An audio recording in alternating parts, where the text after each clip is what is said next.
इधर यूपी में 2027 की सियासी बिसात बिछनी शुरू हो गई है, लेकिन इस बार जंग मैदान में नहीं बल्कि वोटर लिस्ट के पन्नों पर छिड़ गई है। ऐसे में सपा के मुखिया यानी अखिलेश यादव ने फॉर्म 7 के नाम पर वोट काटने की साजिश का दावा किया, तो वहीं बीजेपी ने भी इस पर पलटवार किया। देखिए रिपोर्ट।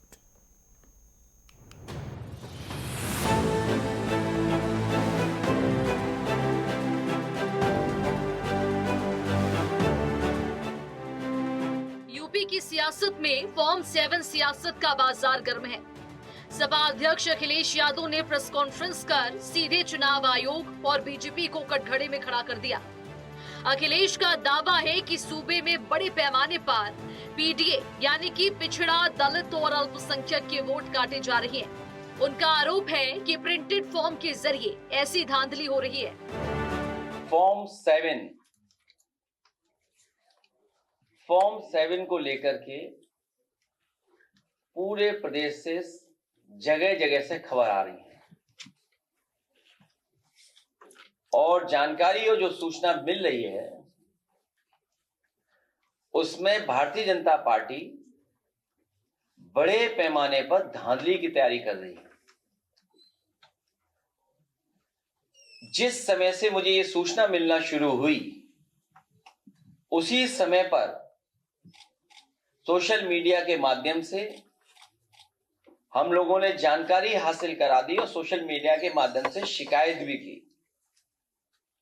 और हमारे कार्यालय में जो पदाधिकारी हैं और कार्यालय को जो देखते हैं उन्होंने भी जानकारी हासिल करना शुरू किया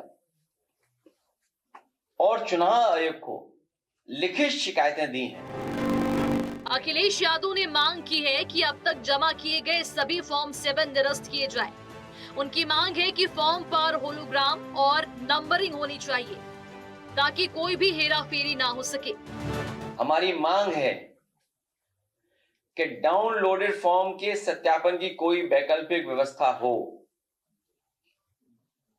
कागजी फॉर्मेट नहीं, फॉर्म हो, मतलब हर फॉर्म पर नंबरिंग हो। कागजी फॉर्म 7 पर ईसीआई का होलोग्राम हो। फॉर्म 7 के अब तक जमा सारे फॉर्म निरस्त हों। अब तक जमा हुए सारे फॉर्म पर जो हस्ताक्षर हों उनकी न्यायिक जांच हो। घपलेबाजी को पकड़ने के लिए एआई का सहारा लिया जाए। फॉर्म 7 जमा करते समय की सीसीटीवी फुटेज निकाली जाए। जो भी आरोपी पकड़ा जाए उसके विरुद्ध एफआईआर दर्ज करके उसके ऊपर राज्य के खिलाफ साजिश करने और 420 का मुकदमा चले। अखिलेश के इन तीखे हमलों पर बीजेपी ने भी पलटवार करने में देरी नहीं की। बीजेपी प्रवक्ता हीरो वाजपेयी ने कहा कि ये इंडी गठबंधन की बौखलाहट है। अखिलेश यादव 2027 में होने वाली अपनी संभावित हार को देखते हुए अभी से बहाने ढूंढ रही हैं। बीजेपी ने साफ किया है कि अगर अखिलेश के पास कोई सबूत है तो उन्हें ट्विटर की जगह चुनाव आयोग के पास जाना चाहिए। अखिलेश यादव कंफ्यूज भी है, भयभीत है, बहुत डरे हुए। 2025 में जिस तरह इंडी गठबंधन लगातार चुनाव दर चुनाव हारता रहा और बिहार में अखिलेश जी ने खुद रैलियां की और ताकत पूरी लगा दी और वहां भी यही था कि वोट कट रहे हैं, वोट चोरी हो रहे हैं, लेकिन एक भी एफिडेविट चुनाव आयोग के सामने नहीं दे पाए और बहुत बुरी तरह से पराजय उनको लगी। जनता उनसे नाराज है। इस तरह के अनर्गल विषयों पर जब वो झूठ बोलते हैं तो जनता नाराज रहती। वही हाल उत्तर प्रदेश में भी उनका हो रहा है। लगातार पहले वो खुश थे कि अब इसमें पीडीए की जीत हुई, पहले वो खुश थे कि हर भाजपा का हर विधानसभा में 75,000 वोट कट गया है। अब वही अखिलेश जी इस तरह के आरोप लगा रहे हैं। साफ है कि यूपी में 2027 का सियासी दंगल वोट से पहले अब वोटर लिस्ट के पन्नों पर शुरू हो चुका है। जहां एक तरफ अखिलेश यादव फॉर्म 7 को लोकतंत्र के खिलाफ एक साजिश करार दे रही हैं, तो वहीं बीजेपी इसे हार से पहले का विलाप बता रही है। News desk, network 10।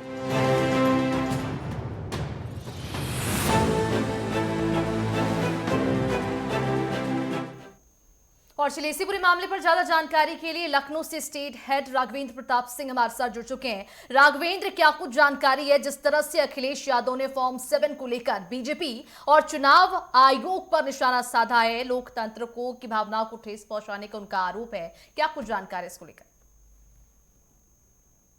हम बात कर लें अगर ये अखिलेश यादव के आरोपों को लेकर, तो अखिलेश यादव जो ही एसआईआर की प्रक्रिया शुरू हुई थी, इस पे आरोप लगाना शुरू कर दिए थे और वो बार बार कहते भी हैं कि हम अगर वीवीएम पैड से भी चुनाव जीत जाते हैं ईवीएम से, तभी उसको हम हटाएंगे और ईवीएम से ही चुनाव जीत कर भी इसको हटाएंगे। तो एक तरह से कहा जा सकता है जिस तरह चुनाव में उनको हार मिलती हुई है और इंडी गठबंधन को जिस तरह से अभी बिहार में हार का सामना करना पड़ा, उसके बाद से अखिलेश यादव इस पे ज्यादा सतर्क दिखाई दे रहे हैं। और बताना चाहूंगा कि अखिलेश यादव एसआईआर की जब प्रक्रिया शुरू हुई थी तो उस समय काफी खुश नजर आ रहे थे। जिस तरह उन्होंने पीडीएफ प्रहरी बनाया था, गांव में बूथ लेवल पे आटू उनके कार्यकर्ता पीडीएफ प्रहरी के रूप में जाते थे और अपने मतदाताओं को जोड़ने का काम करते थे। और जिस तरह की जानकारियां मिली थी कि बीजेपी के तमाम वोटर शहरों में कट गए हैं और उनका मतदाता सूची में नाम नहीं जोड़ पाया है, और जो भी माइनॉरिटी वोटर हैं या पिछड़ी जातियां हैं वो उनका मतदाता सूची में नाम जुड़ गया है। उस समय अखिलेश यादव काफी खुश नजर आते थे, लेकिन इधर कुछ दिनों में जिस तरह से जानकारी सामने आई कि अगर अखिलेश यादव की टिप्पणी का या फिर जो आरोप उनकी तरफ से लगाया गया उसके टाइमिंग के ऊपर हम थोड़ा सा फोकस करें तो ये वही टाइम है जब पश्चिम बंगाल की मुख्यमंत्री ममता बनर्जी दिल्ली में आ चुकी हैं और एसआईआर को लेकर न्यायालय में जो है उन्होंने अपना दावा ठोक दिया है। प्रियंका चतुर्वेदी की तरफ से उनकी बात को सपोर्ट किया गया। तो क्या पूरी कड़ियों को मान के हम चले कि विपक्ष अब उत्तर से लेकर दक्षिण और पूरब से लेकर पश्चिम तक जो है एसआईआर के मुद्दे को भुनाने की कोशिश कर रहा है?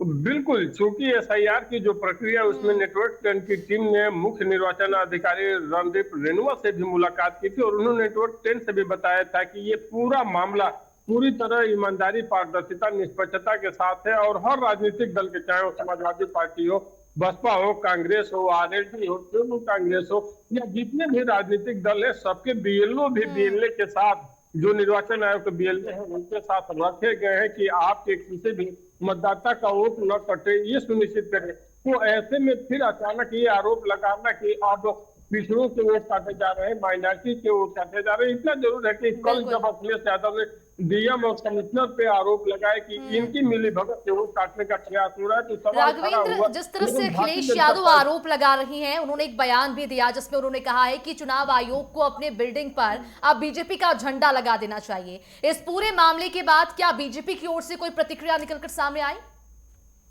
बिल्कुल, देखिए निर्वाचन आयोग संवैधानिक संस्था है और उसमें इस तरह का आरोप किसी भी राजनीतिक दल को लगाना भी नहीं चाहिए। चूंकि कोई भी राजनीतिक दल दूसरे राजनीतिक दल पे इस तरह का आरोप लगाए तो वो समझ में आता है, लेकिन चुनावों की हार और जिस तरह से अखिलेश यादव ने कल मीडिया से भी अपील की थी कि ये जीवन मरण का ये सवाल है और इसमें हम मीडिया के साथियों से भी कहना चाहते हैं कि वो हमारे साथ है।